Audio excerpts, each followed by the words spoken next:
wonderful Tuesday evening, everybody. Chris McDonald back with you on a very special McFiles, 11-14-23. 111423. I would pass professor's math class with, that kind of brilliance.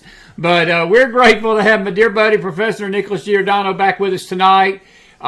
We apologize for last night's internet glitch. I'll explain what happened at the end of the show tonight about that. But Professor, it is so good to see you tonight. Always a pleasure to have you. We always have a great discussion. I get great feedback when you're on.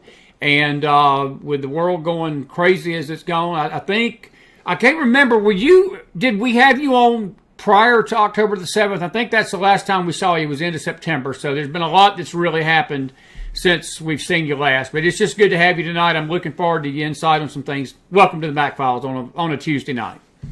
Thank you for having me. And yes, it was prior to October 7th. And the world has changed since October 7th. That's for sure. Absolutely, buddy. I was just reading a tweet that Jewish hate crime in this country, Professor, has gone up 400% in 3 weeks. That is not an anomaly. That is not some kind of weird just anomaly in crime figures, but that is palpable anti-Semitic rhetoric and Jewish hate. Now, I don't know what they define as hate crimes because, again, the way our government is, our kooky leaders, they... I don't know what that means totally. I mean, I didn't break the numbers down, but still 400% is incredible to think about. But a lot of it is coming from campuses across the country. And there have been attacks on Jewish students. There have been a very, very ugly thing said. These marches, some of these things these kids are coming up with in the classroom and outside has been vile. I mean, they have been, it's like a playbook out of the Nazis of the 1930s. If people know history, some of the stuff that the Germans were saying about the Jewish people then, it's like we're here in the echo chamber tonight in 2023. But again, it's not coming so much from the adult world as it's coming from the kids, even though they're probably getting it from the adults. But it's still got to be sort of shocking. And you're a professor, and I have to say what you told me. Professor told me he teaches at a community college where they've not gone totally nuts so far, and I appreciate that sentiment, but I'm sure that in New York, though, where you're at, you are seeing a lot of this, and I want you to chime in on that tonight. It's been horrible to me to listen to these kids talk. It makes you wonder where they're getting it from. Well, yes, I do teach at a community college, so I actually teach normal people. I don't teach the ones that go to these four-year university bubbles and are indoctrinated and radicalized, and that's quite a problem, right? Our education system has become a system that actually fosters cultural rot. The things that are being said would have been unacceptable 15, 20, 30 years ago. You wouldn't dare speak like this. And the fact that students are having such difficulty, not just students, professors and administrators are having difficulty condemning the actions of Hamas and actually praising Hamas in some cases, using paragliders as symbols, saying, yes, from the river to the sea. It really shows how disgraceful and warped our system has become. Because if you ask these students, if you actually ask them questions, you'll find that they don't know much, right? They don't know what from the river to the sea means. They don't know the history of Hamas, Hamas's charter, how they call for the elimination of Israel and the Israeli people. But let's just talk at its very basic. You have a terrorist organization that crossed into Israel, slaughtering over 1,400 individuals, and 32 of them were Americans. I'll add that. You have, close to 300 people being kidnapped, including babies, and people can't condemn that and say that's wrong. True. My students are responsible, and I actually do have a decent proportion of Arabs in my classes. They have no problem condemning Hamas. That's the amazing part. Wow. They will quickly condemn Hamas, even if they care about the plight of the Palestinians and they don't want to see the Palestinian people suffer. They call Hamas what it is, and it is a terror organization. That shouldn't be hard to say. The fact that it is hard shows how broken our education system really is. Do you think it goes beyond the education system, too, to the parents? Do you think that maybe the parents of these kids have put that in their head, or do you lay it a good deal at the educational system? And I would even go farther. Like, I'm a man of faith, and I've seen some of this coming not just from college campuses. I've seen it coming from behind pulpits, Professor, in some of these churches, these big liberal, left-wing, sort of left-leaning, I would call them, I don't know what you call them, progressive is the word they use, these progressive churches. And a lot of this rhetoric is, again, not coming. I know the young people are spewing it, and I'm with you 1,000%. Look, there's no disillusion in my mind that it's not some of this education system. I saw a poll the other day that Harvard University, the elite Harvards, they've got a liberty. I think they rank how much free speech you have on your campus. Harvard came in with a big fat 0. I mean, there's no free speech, no liberty on Harvard's campus. So I got no disillusions that we got prim education systems in this country. But do you think it goes beyond that a little bit, maybe to the parents even, and some of these other institutions of faith and just people in general at their ignorance about the Middle East? Well, just the fact when we look at the parents themselves, okay, I hear from a lot of parents that their kids were conservative, they go off to college, and they get radical. That's absolutely true. We're talking good parents with good family values, and that does happen. But we also have to look at the breakdown of the family unit. I mean, how many of these people that are spewing this actually come from broken homes, maybe fatherless homes, or homes where the parents are just working just to make ends meet. So, it's really hard to use the family dynamic, and if it's coming from the households, what really surprises me is how many people were unaware of the levels of radicalization that are going on college campuses. So you just brought up Harvard, and it's a great point. When we look at a campus like Harvard, if I want to protest for conservative values, or I want to protest for limited government, well, I have to go to one of the declared free speech zones, which is on some obscure part of campus that nobody goes to, because I may offend and trigger people. Yet here you have a whole bunch of students calling for the genocide against an entire peoples, and yet they get to say it wherever they want. So it shows you that the priorities are warped. But what surprises me most, I think, is finally we're starting to see outrage and pushback against the colleges. We're hearing from a lot of donors that they're going to pull back their cash. We're hearing from a lot of companies saying, we're not even going to look at hiring some of these people on these college campuses. But where was this level of outrage when we started to see anti-Americanism being infused into curriculums throughout the United States from kindergarten to 12th grade and on college campuses? And that's what really bothers me, because perhaps if we tackled the anti-Americanism when it first started happening, we could have prevented the anti-Semitism that we're seeing now. That's well said, and I don't think I've ever, that connection is well stated, and I really hadn't thought about that. But you're right, and it just seems that the two are paralleling now. It's really weird if you think about it. And I have to ask you this: somebody said that Dan Jones, of all people, of CNN, was in Israel, D.C. today. For people that don't know, there was a huge pro-Israel march, nearly 300,000 people. I wished I could have been there, but I was in the studio today. But some weird things are going on right now, and I just got to get your opinion about it. When you see people like a liberal like Van Jones and Hollywood coming out, these Hollywood actors and actresses that hate America, they say some of the most hateful things about our own country. And it's almost like they've got this cause now that we're going to support Israel in their fight against Hamas, and it makes it like they have I don't know if it's an out, maybe it's a conscience thing, but what's your thoughts on all that when you see all these weird liberals coming out in support of Israel tonight? Well, I mean, I think that it's the easy thing to do. Here, again, you have Israel that left Gaza in 2005. Yes. Palestinians had 100% control over Gaza. Over the last 18 years, Gaza has received tens of billions of dollars in economic aid, including from the United States. Now, they're right on the Mediterranean. They could have built it up, make it a tourist destination, but instead Hamas siphoned the money and used it to build up its military means, its terrorist means, getting rockets, training, building the tunnels. They didn't use it to help the Palestinians. And you have all these Hollywood A-listers, and you have people like Van Jones from CNN now coming out and saying something. That's great. I applaud them. I will give them credit when credit is due. Sure. But again, we see this rot that has infected our curriculums. And make no mistake about it, it's not just anti-Semitism or anti-Americanism that we're witnessing. It's anti-Western civilization. Bingo.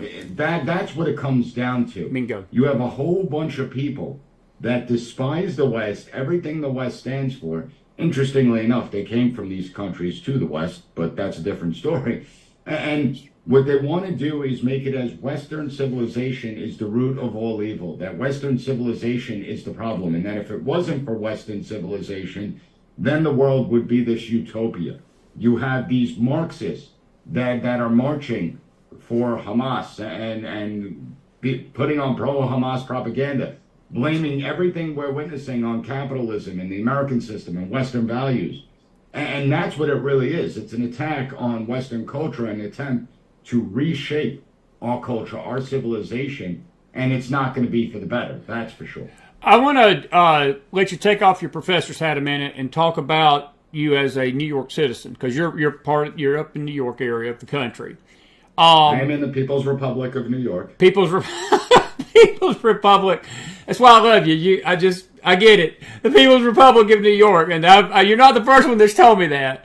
But how do you feel as a New Yorker watching these kids parade down New York, and the governor of New York? It just seems like there's a lot of silence about it. I know that they put on this face. But as a citizen of your state, what's been the worst of this that you've seen so far, and what's made you grieve the most over what's going on in your state when it comes to this and other things right now?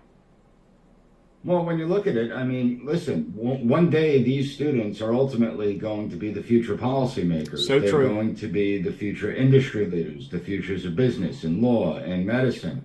And that's the scariest part to this whole thing. That this is an organized attempt to change America in fundamental ways that we can't recognize it.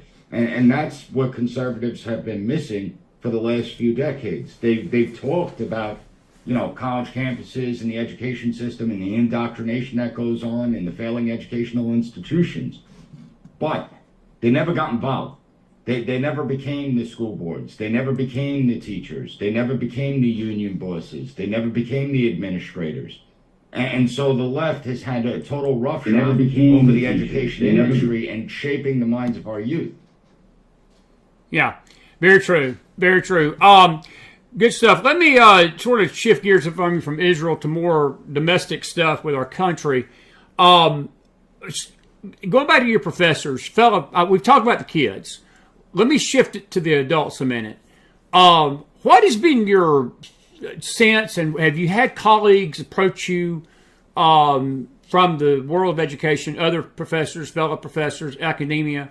I know that the media tends to highlight the voices on the left that are very virulent anti-Semitic, but is there on a scale of 1 to 10, is academia 80% to 20 against Israel, or 50-50, 60-40? What would you rate academia in general that promotes this anti-Semitism too? I would say that's really hard to say, and I don't think it's ever been attempted to be quantified, so okay. It's really difficult to say, and I think it ranges from campus to campus. I don't think that the majority of professors are just anti-Semites and anti-American. I think that you do have a good portion, though, that are. Too many that are. And I think that's part of the problem. When we examine what's going on in academia, if you look at the numbers, it's astounding when we look at it. So I'll take it out of the Israeli-Palestinian issue and just look at it just liberal to conservative. So if we look at a major like sociology, well, for every 65 progressive sociology professors, there's one conservative sociology professor. Gotcha. When we look at anthropology, every 45 anthropologists, there's one conservative. For history, for every 15 historians that are teaching at colleges, they're going to be progressive, there's going to be one conservative. In my field in political science, it's not as bad. There are, 8 progressive political science professors to every one conservative. So you see the ratios are far out of whack. And people would be actually surprised to understand that the indoctrination doesn't necessarily happen in the political science and history courses. It's actually happening in the courses outside of those areas. Yeah. Are you concerned that this trend is going to get worse, or do you think that maybe this is just maybe because I've witnessed this before where there's been a world event, the kids get all riled up, and I'm not making light of this because this has been very ugly what we've seen in this country over the last 30 days. I mean, there's been some of the most vile things I've seen coming out of the mouth of kids in my life. I'll just say it like this: it's a good thing that these youngins ain't my children, because they wouldn't be sitting down for about a month. Yeah, I don't care how old they are. They wouldn't be acting like this, but that's just another issue.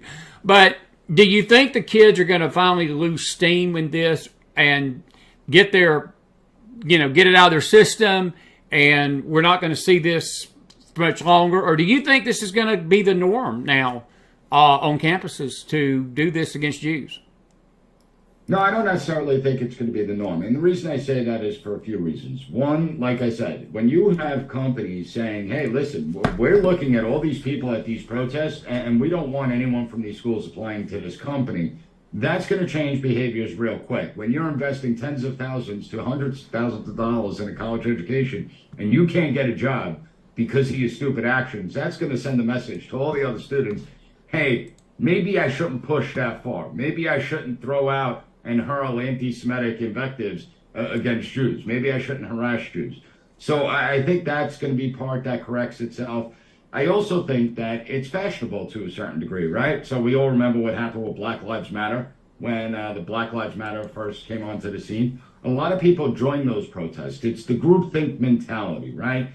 That we take the same opinions as other people because we want to be popular, we don't want to be criticized. Even if we don't necessarily agree with the group, we'll still go along with the group because we don't want to be the odd ones out. And so I think there's a huge groupthink mentality that's taken over these college campuses right now. And again, I think sooner or later it will dissolve, right? Because the students, they don't know much about the Israeli-Palestinian issue. Like, even when I talk to my students and I tell them, well, listen, if we look at this region, there's been warfare in this region since the beginning of recorded history. Okay, the Jews have been there long before Christians and Islam emerged onto the scene.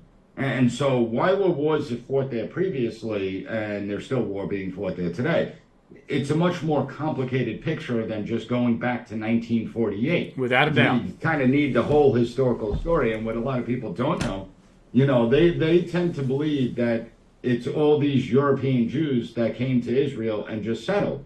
No, there was a lot of European Jews that did that. But there are tons of Arab Jews that exist out there. There are tons of Arab Muslims that are Israeli citizens. It's not like Israel has this monolithic people.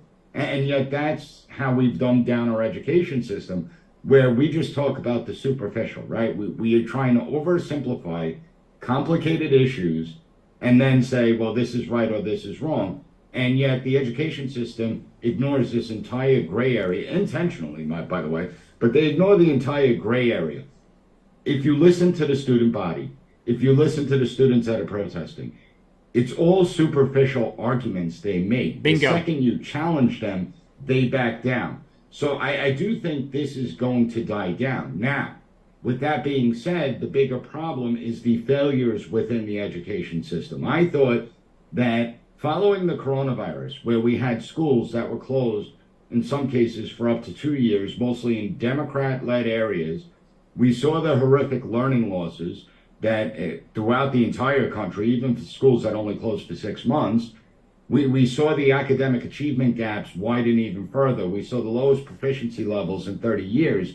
I thought that would be enough to trigger a revolution within the education system and purge all the nonsense and BS that's going on. Unfortunately, I was wrong, right? Because just 2 weeks ago, you had Oregon come out and announce that until 2029, students are not going to have to demonstrate proficiency in reading, math, and writing in order to get a high school diploma. You have my state, the New York State Board of Regents, the pathetic human beings that they are. We perform twice below the national average when it comes to the nation's testing.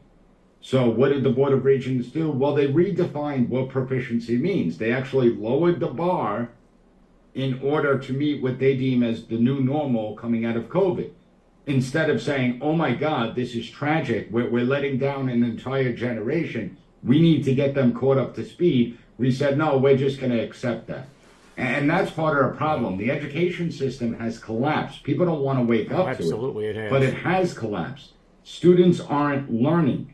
When you have, 40% of Baltimore high schools that don't even have a single student that's proficient in mathematics, not a single student, that tells you the system has failed. We're investing $22,000 per student per year in Baltimore. When we look at New York City, we spend $38,000 per student per year. New York State, $27,000 per student per year. And look at the results that we're getting. Nothing. We can fix the problem. Yeah. We need to redesign all these curriculums. We need to teach the totality of American history, both the good and the bad. We actually need to talk about the complexity of history. We need to talk about civic responsibility and obligations. We need to get rid of the diversity, equity, inclusion, social justice that has penetrated all these curriculums. We need to get students to read more, to write more. We need to raise the standards, not lower them. We need to get rid of the ideologues in the classroom, say it won't be tolerated. Listen, publicly, I'm a conservative. I don't hide from that. I don't run from that. In my classroom, I'm a professor. Okay, I'm not taking a political position. And if I do give my opinion, my students will be known. They'll tell you. I always tell them, it's my opinion. You don't have to believe this about the issue. But I let them know. I'm not there to indoctrinate them. I'm not there to get my students to believe what I believe. I'm there to teach my students how American government works. What are the roles and responsibilities of Congress? What are the roles and responsibilities of the executive branch? What's our foreign policy? Have we had foreign policy successes and failures over 30 years? What are they? Why did they fail? I'm there to teach them the facts. We could debate the issues, but that's more of a student-driven conversation. Yeah, that's beautifully said. And it brought up a question as you were talking, and I'm not sure you can answer this, but it's worth throwing it out to you. How fast? Because it's funny. Our history, our books, our curriculums, the books. A lot of these curriculums are changing from year to year. In other words, they go in there and you hear the word rewriting history, and we say it out here in our field as a punchline because we, want to talk about something on our podcast. But there is a lot of effort that's actually going on, Professor, in schools to literally rewrite history. In other words, things that they're taking out of the textbooks, things they're putting in, things they're elevating, things they're demeaning, things they're denigrating. How fast does that happen, as quick as 1 year to the next, or how long does that process take for a school system, whether it's local, federal, or state, to rewrite these curriculums to happen exactly how you've described it? That, again, we're not teaching our kids how to read, we're not teaching our kids how to write, we're not teaching our kids how to add and study history. But again, if they take their curriculum books home, there's a lot of kids that, it's 2023, and I don't know how true this is, but I've heard that there are some school systems that 9/11 has been taken out of their history books. They don't even know 9/11 existed. There's a generation of kids that you say 9/11, they shrug their heads. That's just, what was that? They're never taught that kind of stuff. How fast does it take to get a curriculum changed over like that? Because that's scary to me that they can do that, seems like rapid speed, can't they? Well, to a certain degree. So when it comes to the textbooks, the schools aren't ordering textbooks each and every year. They don't have the money to do something like that. So they try and hold on to these textbooks for as long as they possibly can before they order new ones. It's the supplemental materials that come into the schools that's concerning. So take something like the 1619 project. When we look at the 1619 project, over 4,000 schools have adopted 1619 project materials for their districts. Here's the problem. Every single historian, and it doesn't matter about their political leanings, we're talking about historians from the left and historians from the right, have come out and totally, thoroughly debunked the 1619 project. And yet 4,000 schools adopted this false history that's being pushed on children. Now, some of these schools have done away with teaching it, but others have not. And this is where we get the dumbed down America. right? We don't teach real history. When we teach it, we oversimplify it. Take something like Native Americans. If you speak to any student today, they know more about what happened to the Native Americans. They know more about the Trail of Tears. They know more about slavery. They know more about the Japanese internment camps than they do the Constitution. Because they had to learn those things. They didn't have to learn the Constitution. And that's part of the problem. In addition, they get the false history, right? So when we look at Native American tribes, they're taught that, the Native American peoples were just here in the United States. At the time, it wasn't the United States, but they were just peaceful peoples minding their own business. They're not told that the Native American tribes were at war with each other and committing genocide against each other. They're not told that Native American tribes did have slaves, that they encouraged slavery, that they sold slaves. They're not told that some Native American tribes actually benefited by partnering with the United States. You look at Andrew Jackson, so he's responsible for the Cheroktees and the Cherokee Indians. Even though Van Buren carried it out, it was Jackson's policy. And so everyone looks at it, oh, well, Jackson hated Native Americans. Well, no, not really. The Tennessee tribes actually benefited greatly under Jackson. Why? Because some of them fought with him in the Battle for New Orleans, and so they were rewarded. Like, history is complicated. You speak to students today. Most of them believe that all the Founding Fathers were just racist, white, old slave owners. That's what they believe. Exactly. Well, no, there are plenty of Founding Fathers that actually spoke out against slavery at the Constitutional Convention. You had Governor Morris from here in New York. You had Patrick Henry. Alexander Hamilton was against it. John Adams was against it. He wasn't at the convention, but he made his disdain for slavery known. I mean, you're talking about Massachusetts outlawed slavery, 5 years before the Constitution was even passed? And so we had, people like Benjamin Franklin, who would later go on to join abolition groups and advocate for the end of slavery. Our history is complicated. And yet they oversimplify it. And when I tell people, well, you do realize that out of the 56 Founding Fathers that attended the Constitutional Convention, 2/3 of them either didn't own slaves and fought against it, renounced slavery later on in their life, and if they did have slaves, they freed their slaves later on in life or upon their death. So that's 2/3 of the Founding Fathers. Okay, 1/3 maintained their slaves. And so it's a complicated process, but we just gloss over it. And it's similar to today, right? I mean, you have students that look, and not just students, adults as well, say, oh, our politics is so divisive today. It's so hateful. You have former President Trump and the rhetoric he uses, and Democrats attacking Republicans, Republicans attacking Democrats. Politics has always been brutal. Oh, absolutely. A former vice president killing Alexander Hamilton, the right. former Secretary of State and Treasury, exactly. in a duel. What about Andrew Jackson and the John Quincy Adams campaign of 1824 and 1828? The rivalry between John Adams and Thomas Jefferson. Or if we go to 1850s, you have a senator almost beaten to death in the Senate chamber. When we look at these things, let's teach the totality. Let's teach about the Founding Fathers that advocated for slavery, and let's teach about the Founding Fathers that advocated against slavery. When you look at something like the 3/5 Compromise, is the 3/5 Compromise horrible? Absolutely. We should never say that a human being is only 3/5 of a person. That's disgraceful. Now, when I ask students who was advocating for 3/5, well, they'll say the South, because they didn't look at slaves like human beings. Well, they're wrong. It was actually the North. The North that did that. Absolutely, they did. Because if the slaves counted as a full person, it would give the Southern states more power in the system. So it's the Northern states that said, no, if you want to keep them as slaves, you are not going to be able to use them in order to gain more power and representation within the government. And that's the amazing part.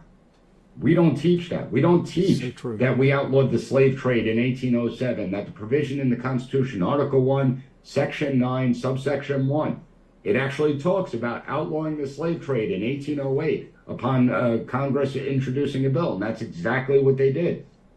So there's a lot that the American people don't know about our own country, and the danger lies in, if the majority of people within a country don't know the country, how does that country survive? Especially when you have this far left progressive Marxist agenda that seeks to divide the country based along tribal lines. That's what we're witnessing today. They want to make us a tribal society because they know with real Marxism, they couldn't do it through the economic means. They know they couldn't get the worker rebellion. So what did they do? Let's turn it to culture. So if we use culture as the vehicle, that's how we divide the people of the United States. That's how we turn them into an Afghanistan. So true. Man, that's powerful stuff.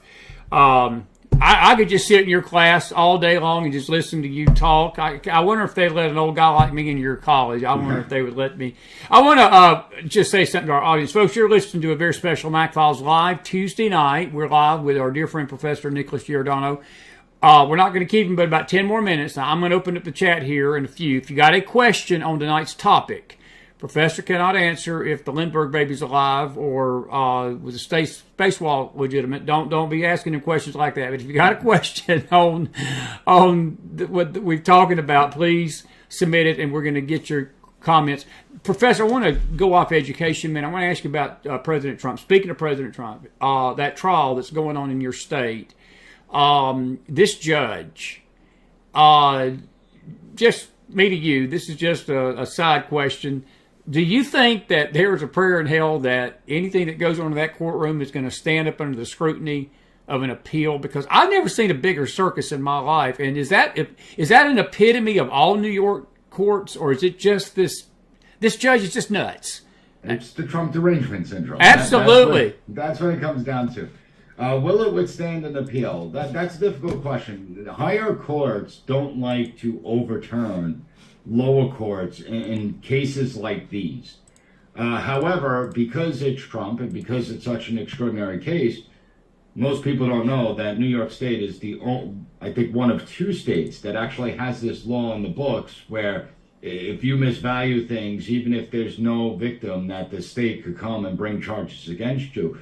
But listen, this is an all-out assault on Trump. Let's be honest here. It's a way to try and destroy him financially. Oh, absolutely. And then you have the criminal trials that are looking to destroy him personally.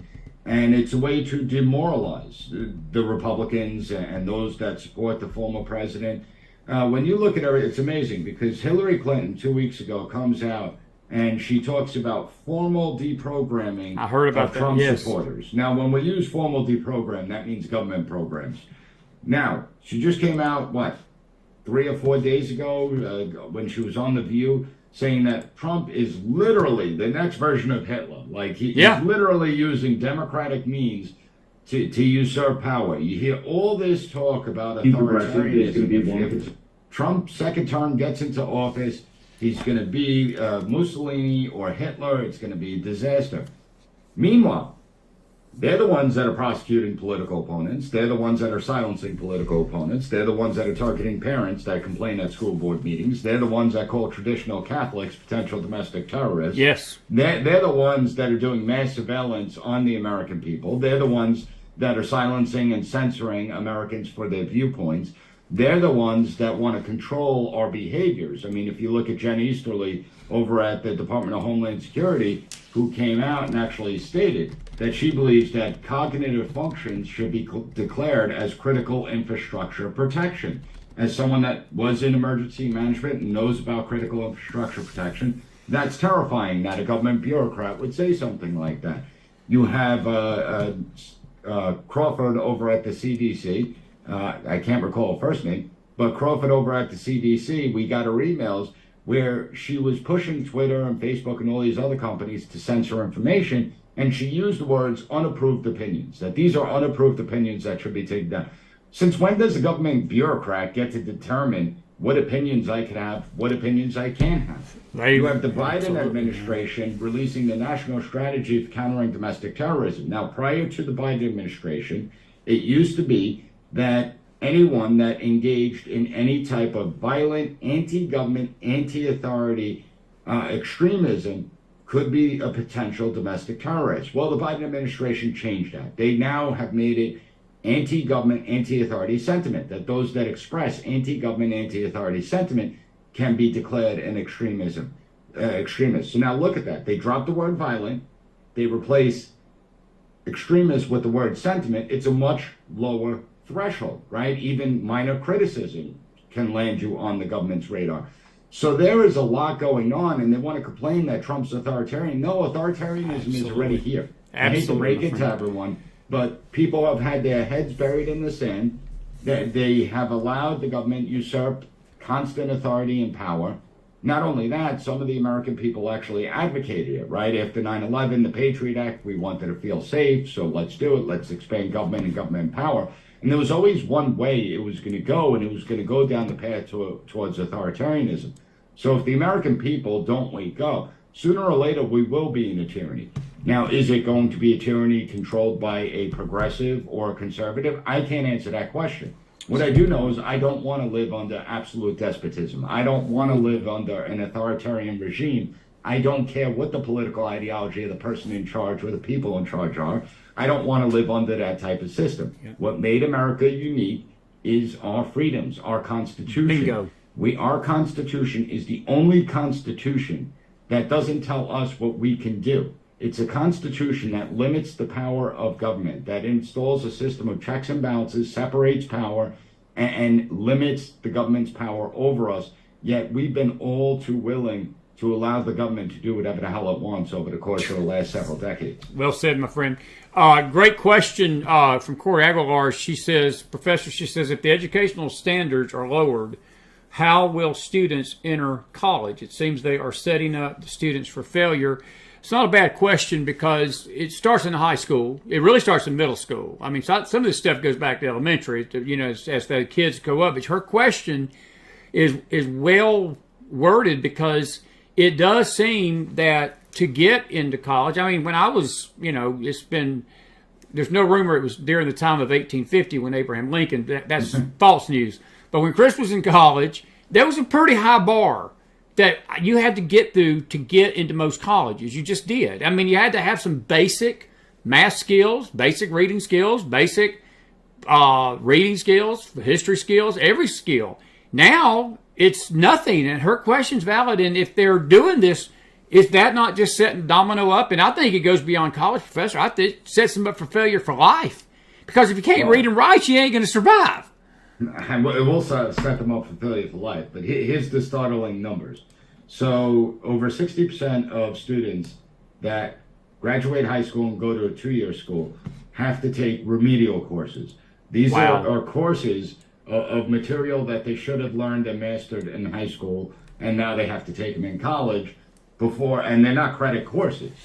Okay, so there are students that will take an entire semester, maybe a semester and a half of remedial courses and not earn any college credit. The dropout numbers for students that have to take remedial courses is fairly high. 40% of those, over 40% of those attending four-year schools directly at a high school have to take remedial courses. But the truth is they're not going to fail in college. I'll just be blunt and honest about that. Our education system is simply a system of cycling people through. Understand that when it comes to these universities, particularly the four-year universities, it's about getting butts in the seat. If they can't get butts in the seats, a lot of these campuses will close down. It's so true. That is so true. So, colleges have dropped standards too. I'm not going to deny it. I'm not going to hide the fact. Listen, as a college professor, I can't fail all my students. I just can't do that to them. Okay, there are some of them that perform over and above expectations. There are others that are just mediocre, and then there are others that are just abysmal and will fail. But even when it comes down to the research papers, it's so much more difficult grading research papers today because do I go easy on the students, understanding that they came from a failed system, or do I just go extraordinarily harsh and say this is not college level work and just put an F on everyone's paper? It's a very difficult dance that we have. Now, I'm someone that actually contemplates and goes back and forth in my mind on how to approach this. There are many other professors out there that will just say, you know what? I'm just going to give them an A. You know why? Because nobody complains. It's interesting. Because nobody complains. I don't have to get pushback from the administrators. I don't have to fear about losing my job. And that's the scary fact. Look at the professor over in New York University. This was about I don't know, 8 months ago or so, a professor, Matlin Jones, his class, organic chemistry, was extraordinarily difficult. Most of the students failed the class. They all complained, they petitioned. What happened to the professor? He got fired. Wow. And so why am I going to risk my career and my livelihood when that's the end result? And that's part of the problem. That's why the whole system needs to be revamped. We need to dismantle the education system as it is and rebuild it in my vision. If we rebuild it in my vision, it'll be great. Before I let you go, I got one other question for you, but I want to comment on what you just said, because what you just said scares the hell out of me for a reason. Because that would be like a would-be pilot, okay, going to pilot school, and his teacher saying, well, this guy can't fly worth a lick, but because I'm afraid to lose my job, I tell you what, you go out there and you fly that airplane all you want to. You're qualified to fly that airplane. I know we laugh at that, but it makes you wonder how much of that has infiltrated society, that you've got people doing jobs like that, and probably even more important jobs. They're not qualified to do it because, again, they went through this system that you're talking about tonight. That should scare the hell out of us, that you've probably got people out there like that. Is that an accurate view of that? Well, if you just look at everything today, every profession, so not even a profession where you have to go to college, just look at the trades too. Carpenters, so many carpenters used to be like experts in their craft. They took their time. The work that they did on your home was amazing. They made sure that there was no imperfections. And now what do we see? In and out, right? Got to get to the next job, got to make the money, got to get to the next job and make more money. And there's no, I don't know the word I'm looking for. There's no real pride anymore in the work that we do. There's no real integrity anymore in the work we do. And I know I'm generalizing. This isn't everyone out there, but it's more than enough people to create a problem within society. I just feel like every field has diminished to a certain capacity because of the students that we're promoting and graduating and putting out there. And unfortunately, it's getting worse. It's not getting better. Now, there are silver linings. If you look at a lot of companies are sick and tired with kids that are coming out of college. And so they have dropped 4-year degree requirements in major corporations. So true. You have seen 4-year degree requirements go away for positions, state government jobs in Pennsylvania, in Virginia, in New Jersey. And we just got a small business survey where 40% of small businesses stated that they would not hire someone that went to college, particularly because of the way the colleges are producing these students. Wow. I said you had one question. There's two good ones, actually. I want to ask Dennis Floyd's question. Dennis, good to see you tonight. He says, could private schools be an answer? And then Joe Rowan's question sort of ties into Dennis's. He says, what would be a necessary first step toward raising the educational standards in America? Certainly private schools, but again, you still have the same basic problem. If the system, does the government fund private schools, or is that something that is just strictly by individual donors? And do they set the standards for those private schools? I hate to be so stupid in this, but that's why I got you on tonight, because this is educating me. But private schools, I guess, is more of a personal donor thing for the...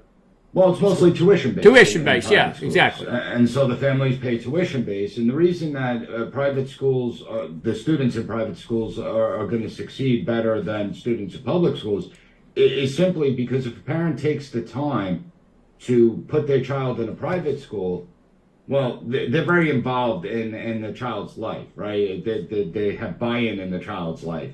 Public schools, you don't have that luxury. Now, I do believe in school choice. I do believe that the tax dollars should follow the student, and the parent should decide where they want their child to go to school. So if I'm in a district and the school is failing, I should be able to take my child, and I should be able to either send them to private school if I want to, or charter school if I want to, or the neighboring public school district that may be doing well. So true. Why can't I send the child there?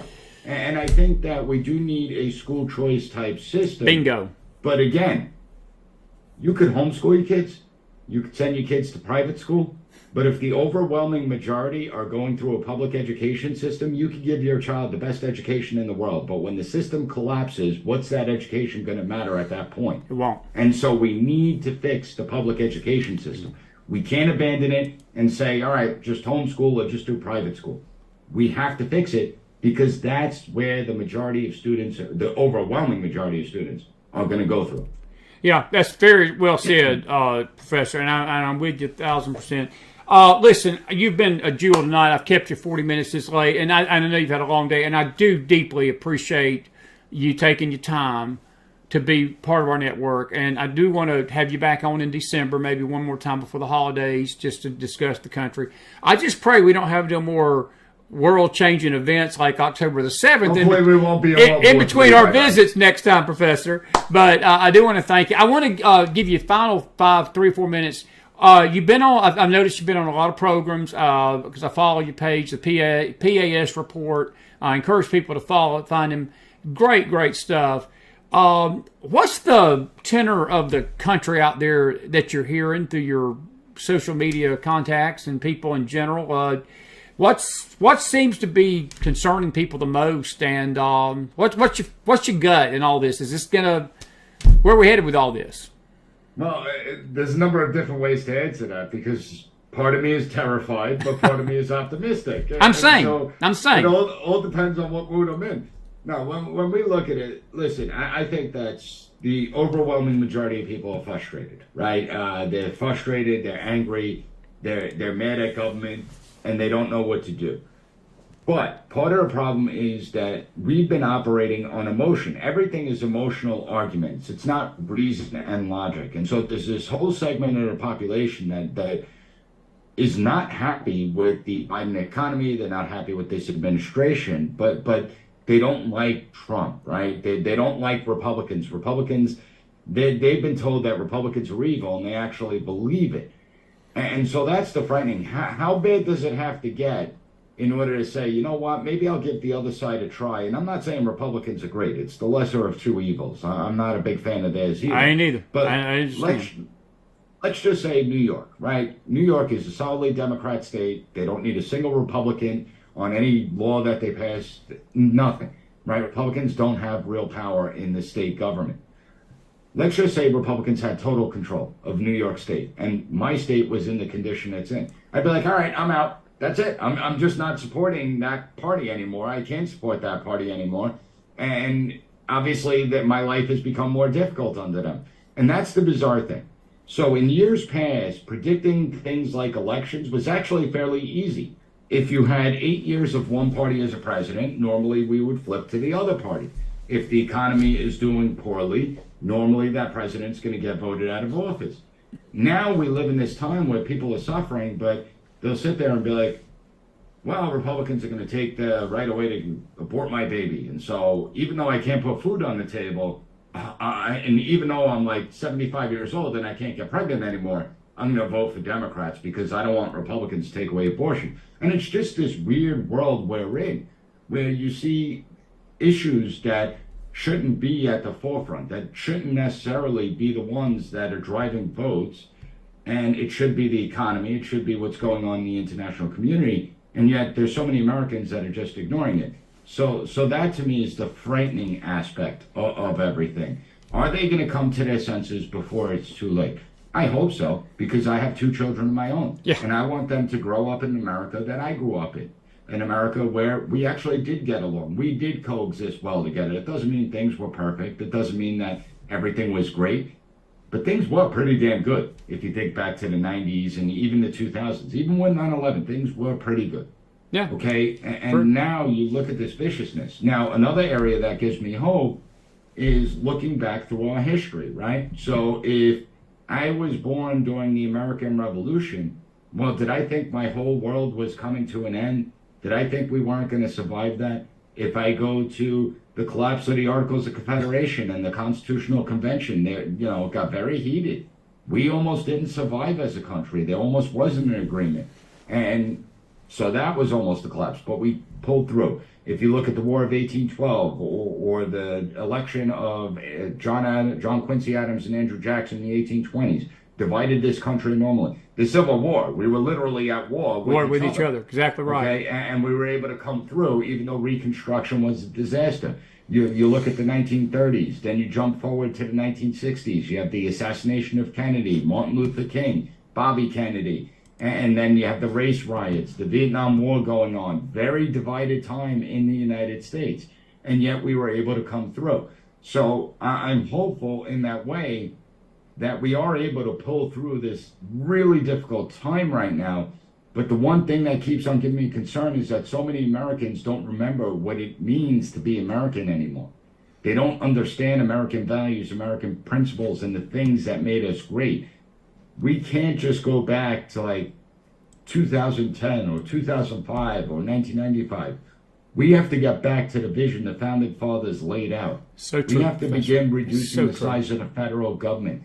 We have to begin to become fiscally responsible. We have to teach people that government is not the answer to every problem, that you can't look to the government to solve every issue. It's just not possible.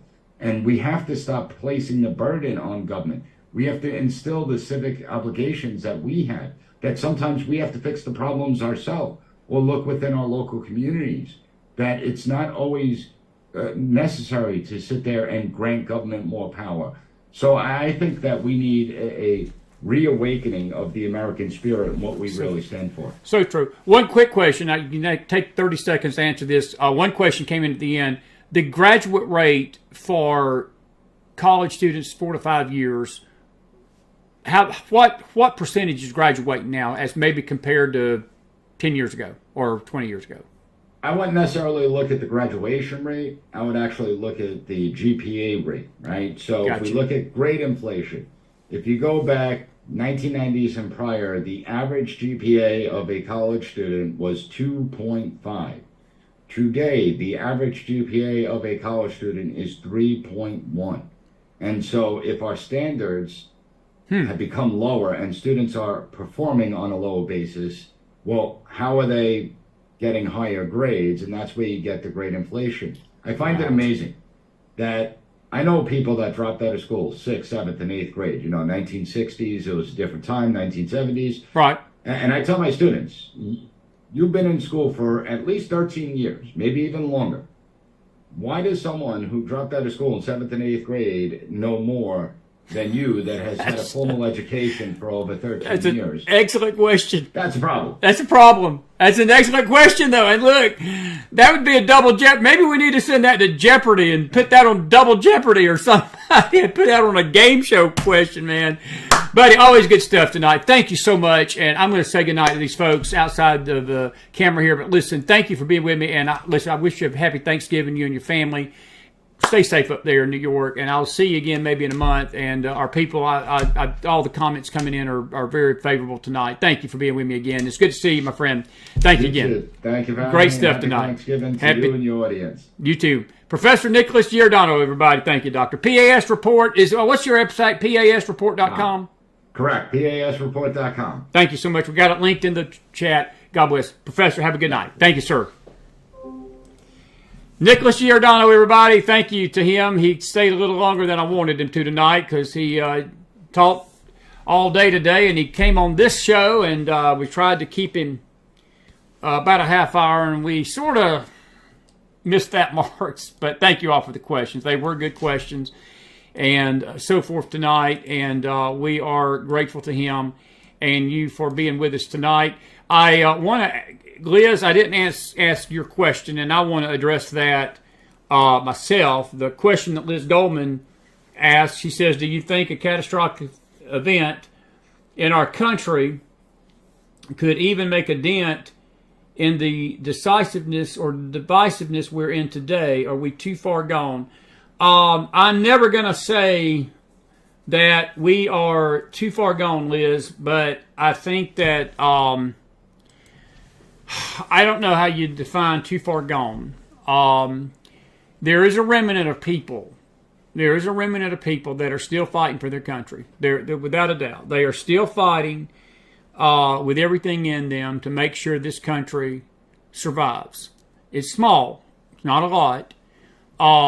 There's also a remnant, and it's not a bad remnant. It's a seed of people, and I hate to use that term, but there is a group of people that's committed to this country's destruction. There is another group of people that Professor outlined it tonight, folks. We got a problem in this society. We have got an ignorance problem. And I don't mean that with any disrespect, but we have got an ignorance problem. I was watching a video tonight. Me and Chris were coming back from the studio, and there was a lady that had a gay flag, a LGBTQ flag in her classroom.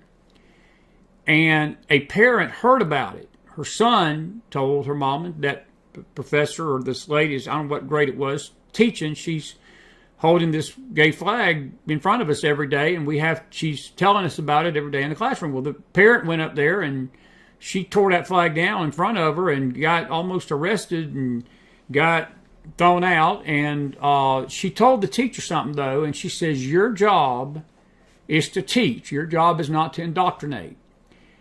And because the teachers, and it's not just the LGBTQ subject, folks, it goes to this Israeli thing, it goes to the border thing, it goes to elections. You've got teachers basically telling their kids how to vote, what to vote. It's none of their business. You got teachers telling their students not to listen to mom and daddy. Your mom and daddy are a bunch of kooks. If they're conservatives, they're just a bunch of evil people. And look, these kids are impressionable, and some of these kids believe it. And, you know, we can get upset with the youngins, but we really need to be upset with the indoctrinators and the ones that are putting the stuff in their head, because they are impressionable. And I know I feel this sometimes. Well, can't a kid see through this? Can't a kid see that and reject that? And some do, but some don't. But the ignorance problem of this nation, folks, is far more dangerous than the danger itself of the things that we are concerned about tonight, like the border and Israel, the antisemitism, the perversion that's being allowed on campuses, the willful corruption in all of our levels of government, our courts, our system, our financial systems.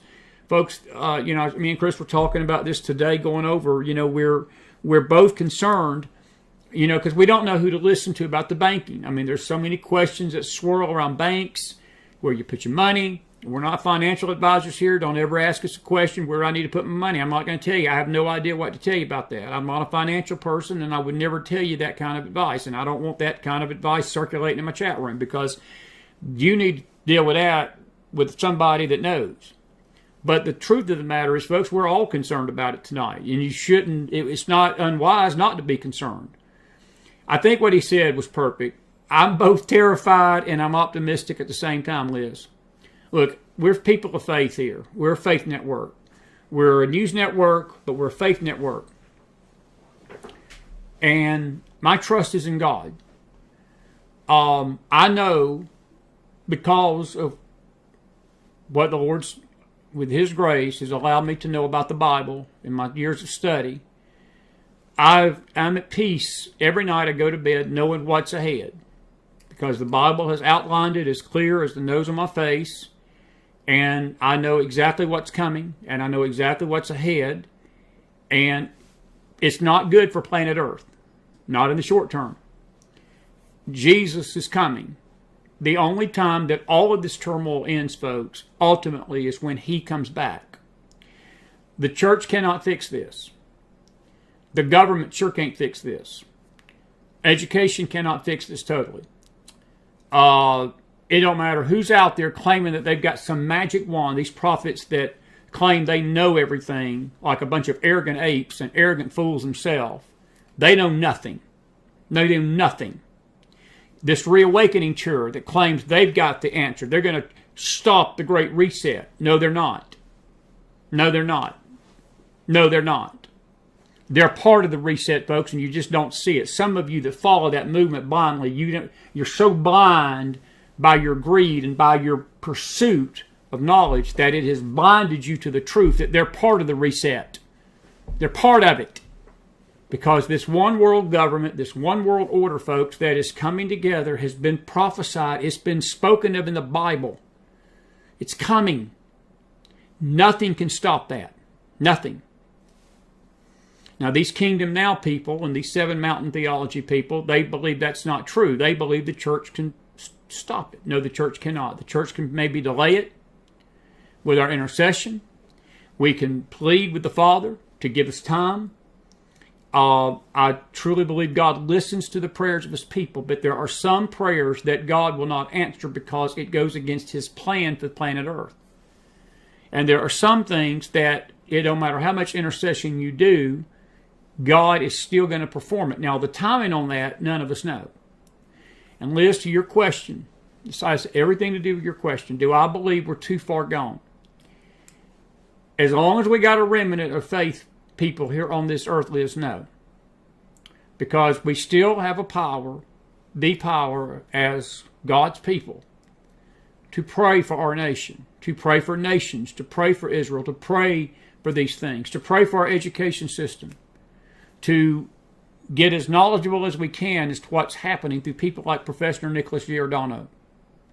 Not to be carried away with Q nonsense, and not to be indoctrinated and smoking a meth pipe of Q nonsense. You know, the Q stuff, I think, I might as well go ahead and meddle for the first time tonight. I got a few minutes. Y'all didn't have me last night, so I'm going to give you 2 for the price of 1. How about that? It is so hypocritical. If you want to define hypocrisy, and you want to define irony, and you want to define stupidity, and you want to define how deceived people are into believing the things they believe, you've got generals, 4-star generals, and you've got spiritual leaders, prophets, and teachers, and apostles, and you've got all these people now that were making thousands, folks, tens of thousands of dollars off the Q movement. Just 4 years ago. They made a calling of it. That was their whole network. And now one of the generals that was pushing it like it was soda pop candy to the masses. And people were eating it alive. I had lunch with a dear friend, Jack Terrell, the other day. And me and Jack were talking about this just yesterday. And Jack said it. I mean, he said it beautifully. He said, Chris, he said, I got carried away with it. And I did too, folks. We all got carried away with it. Because we wanted it to be true. But there was some point that common sense kicked in, I think, with most of us and said, this is just a bunch of malarkey. It was too late. It was too late. But even 4 years after the fact, when we found out it was malarkey, you got people still smoking the malarkey. And these people now, that I feel like it's almost criminal what they've done. It's spiritually ugly what they've done.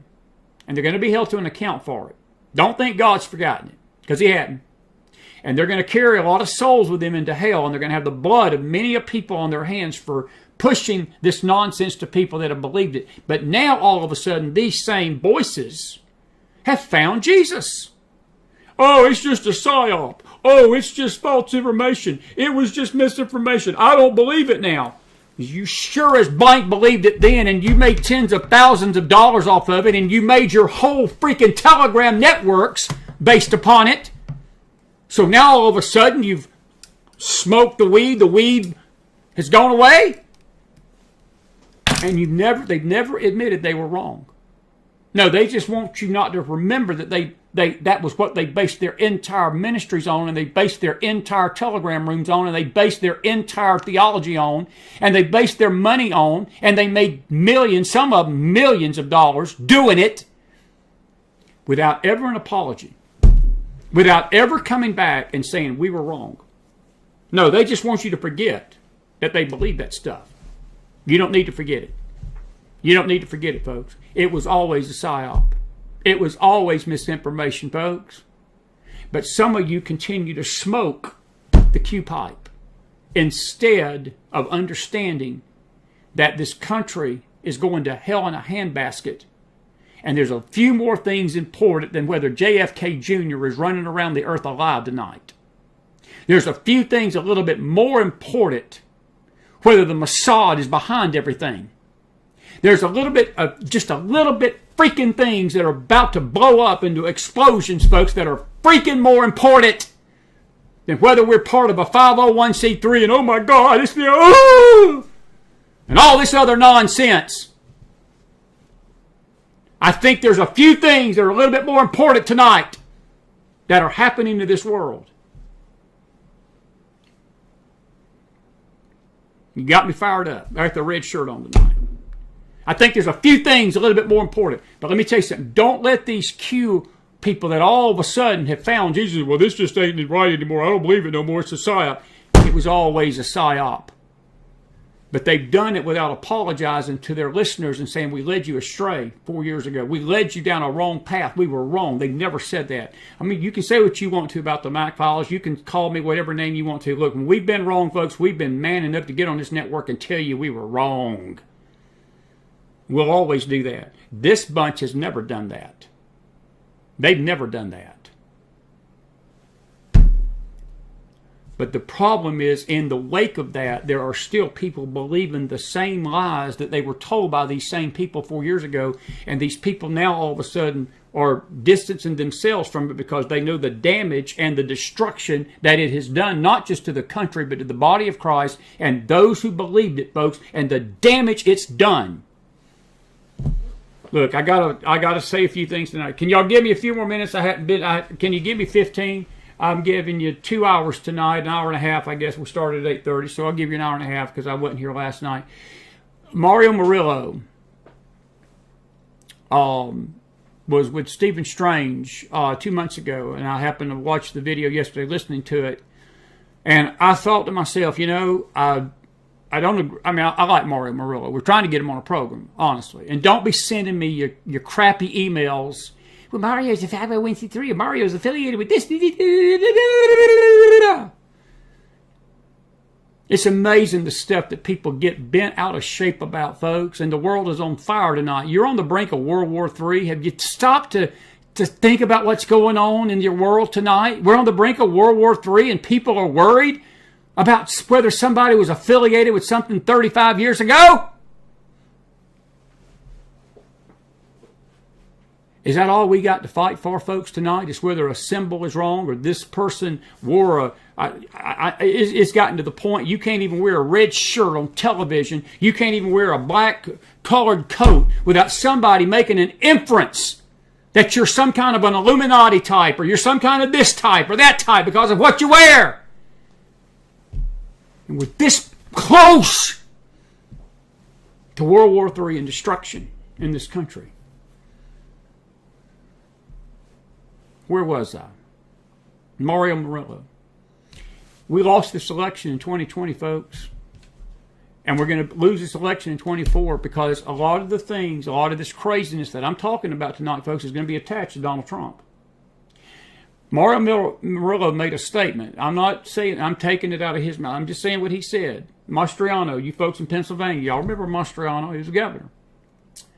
There was a certain prophetess that was saying all sorts of crazy, loony stuff, Q-based stuff, tying his name to it. And he made the point to Stephen Strange yesterday, and he said if you put his name in a Google search, her name comes up with it. The first page and a half, there's everything that comes up with his name on it is attached to her. She lost in that election because of this misinformation that was going out from voices within the country. And Liz, I'm still on your question. We're not too far gone, Liz, but this spiritual ignorance and this ignorance of things is going to destroy us ultimately if we don't get our head right. This scares me more than anything else in this country right now. The ignorance. And I ain't talking about the kids, folks. The kids are only a mirror of us. Can I say that to you tonight? Some of you want to rail on these young people and rail on what's going on these campuses, folks. You need to look in the freaking mirror. They're only a mirror of us. They're only a mirror of what they've seen us do. Some of them. But he said, he told Stephen Strange, he said, Mastriano lost that election because of what was being attached to him by this movement. I don't doubt that. The same thing is happening to Donald John Trump tonight. I love President Trump, folks. I'm voting for him. I'm supporting him. I'm praying for him through these sham trials. I'm praying that every crooked judge, every crooked DA, every crooked attorney that has thrown him into this place, they are basically, I mean this with everything in me, they themselves need to be in federal prison for fraud and federal prison for what they've done. Because it's not been anything but politics. And folks, we don't use our justice system to settle political scores. If we do that, we're no better than a third world country tonight. We should never do that, but we're doing it. I pray for him. I told Jack this at the table, because we talked about Trump. And I said, Jack, I'm not even worried about President Trump's political foes. I said his political foes, I said he's got the know-how to handle that. What he don't have the know-how to do, folks, is handle these spiritual foes. And the spiritual voices that are putting things in his head and putting things in his ear, and the associations that his children are shaking hands with, that ultimately are going to get attached back to him.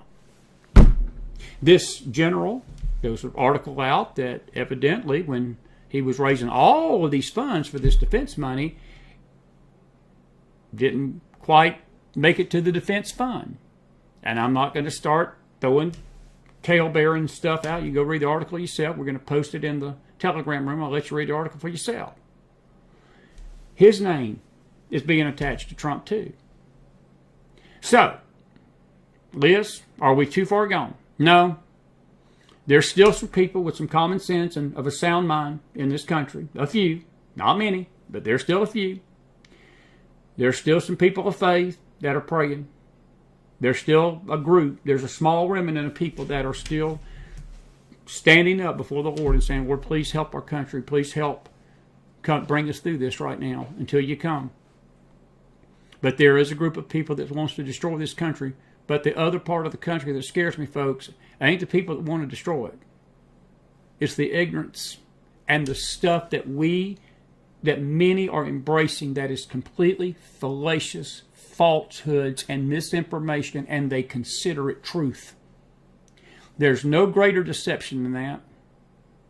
There's no greater danger than that with you and me tonight, that we think something to be true and it's false. There's no greater deception. Or we think something is false because some Q nut has told us it's false and it's actually true. There's a difference in facts and truth. There's a lot of facts out there tonight that the Q folks, and I'm not just railing on the Q people, folks. It's all over. This ain't just about Q, because Q, again, is taking a beating tonight. Whoever this Q person is, everybody in the world's distancing themselves from it now. They've made their millions off of it. They don't need them no more. They're going to throw it to the curb. Well, we wasn't part of that. I don't know what you're talking about.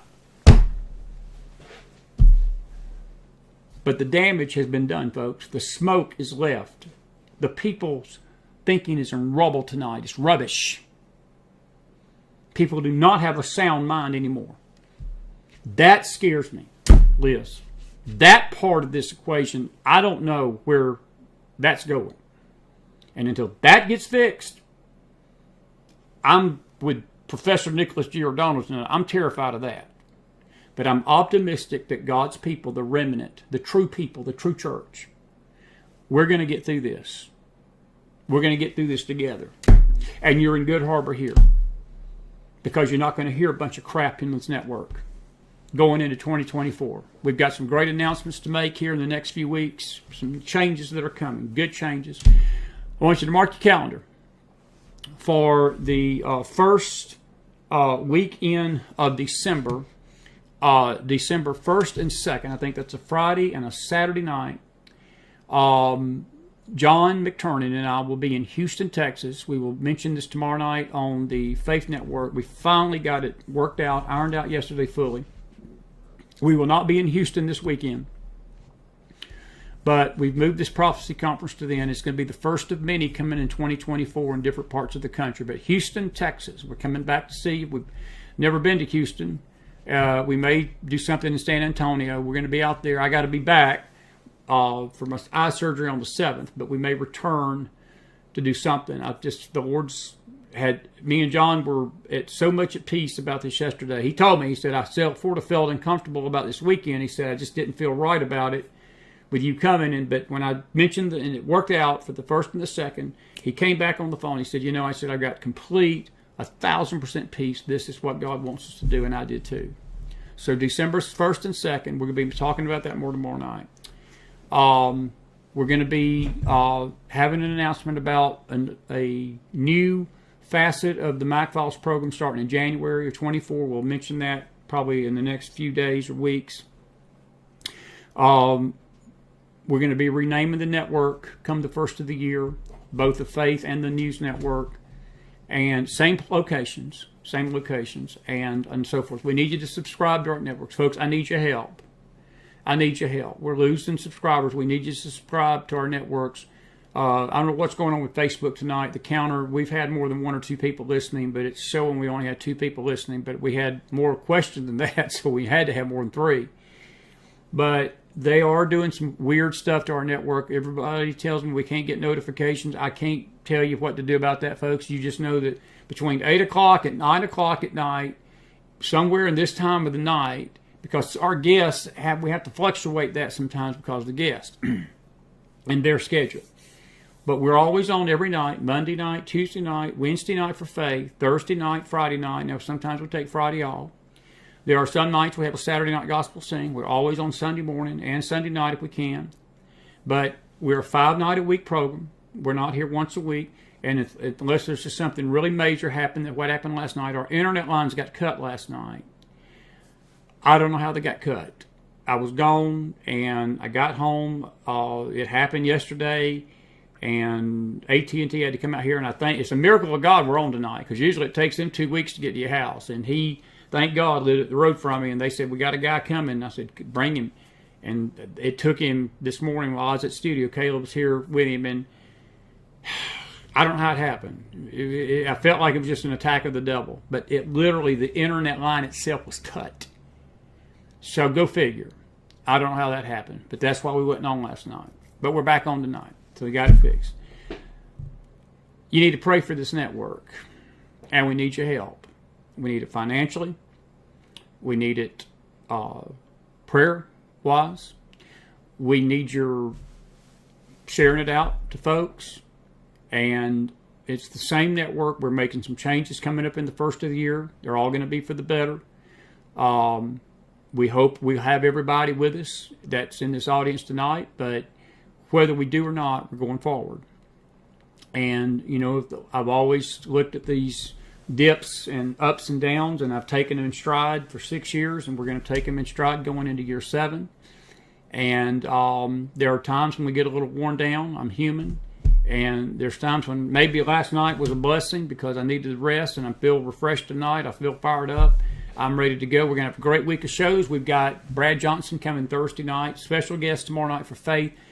And then the Wednesday night faith service. Now, tomorrow night, there's a possibility what I might do for the faith chat is do a spiritual Q&A to be on the Faith Network. But those questions that you sent me to McFilesForum@gmail.com, tomorrow night, what we might do from 6 to 7 is strictly have a faith question and answer, strictly on faith. Then Brad's coming Thursday, and we got a special guest coming Friday night, perhaps. And we may do a special show. We may do a doubleheader one night to catch up since we went with you last night. All right. Now, to say I've said my piece is an understatement. It is 9:58, and that's been an hour and a half, and I'm going to shut my mouth before I get it in more trouble than it's worth. I do want to show you one thing before we leave tonight. Did you get something out of the program? Did you like Professor Nicholas Giordano?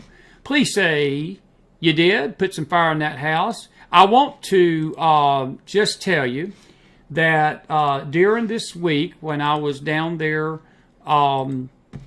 doing some things in Pensacola, it was such a pleasure to see this dude right here. And he is going to be a guest again very soon. I cannot tell you how much of a pleasure it was to meet the one and only James R. Me and James R. got to see each other, and there he is right there. And this is him and his beautiful family.